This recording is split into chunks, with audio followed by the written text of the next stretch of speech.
Modesta, unatambua kabisa leo ni weekend ila bado umelala mpaka sasa badala ya kuamka unisaidie kazi. Nitaamka baadaye kidogo. Nataka uamke sasa hivi, kuna kazi nyingi sana za kufanya, tena fanya haraka ukaoshe vyombo. Sasa hivi ndio kulala? Kwani usiku ulikuwa unafanya nini?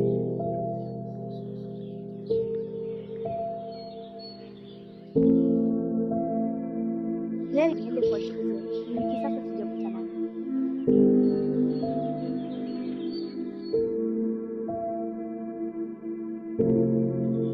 Nikimaliza kuosha vyombo, nimwambie mama kuwa tunaendelea tukafanya maua shuleni. Ila sitaenda, badala yake nitaenda kwa Joseph kumjulisha kwa sasa hivi Mama, jana mwalimu alituambia leo tuende shuleni kupanda maua. Leo si ni weekend? Ndio. Pia alisisitiza kwamba asienda atapewa adhabu ya viboko na kufukuzwa shule. Basi sawa, nenda ujiandae uende, lakini hakikisha unarudi mapema uje kafue. Sawa. Mke wangu, Modesta yuko wapi mbona simuoni? Amesema mwalimu amewaita wakapande maua. Lakini mbona leo ni Jumamosi? Watoto watafukuzwa shule na viboko. Kwa nini Jumamosi? Sijui. Karibu kipenzi changu, ingia tukae ndani, nitamani sana. Mbona umekuja na begi la shule kulikoni? Nimemdanganya mama kwa ninaenda shule kupanda maua. Kumbe una akili sana mpenzi wangu. Singemdanganya bila asingeniruhusu kabisa kuondoka nyumbani.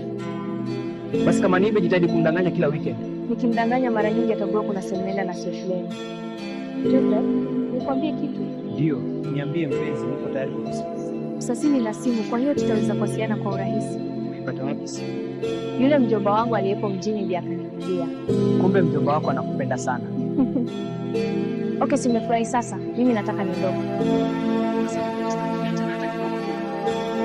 Hapana Joseph, mama alisema niende kafue. Kaa kidogo bana, kazi ya kufua unaweza kufanya kesho. Sawa kipenzi changu. Ngoja tu niondoke, kama nikipata nafasi nitakuja. Basi ukipata nafasi tena uje. Ni mtoto nimwambia asikawie kurudi, lakini mpaka sasa hajarudi. Nitambua vizuri mimi ni nani mshenzi huyo. Kwanza akirudi ataniambia alipotoka shule nipita wapi mpaka jioni. Nita pia nikiacha itazidi, lazima nikomeshe. Wewe mtoto mpumbavu, niambie usiku unatoka wapi? Nisamehe mama, nilipita kwa rafiki yangu Anastasia, alikuwa anaumwa. Mshenzi mkubwa. Unaningopea mimi? Hapana mama, nisamehe, sitarudia tena. Nakuuliza umeanza tabia za umalaya si ndio? Nakuuliza umeanza upuzi? Hapana mama, nisamehe. Endelea na ujinga wako, lakini siku kituletea mimba wallahi nitakuwa mshenzi wewe.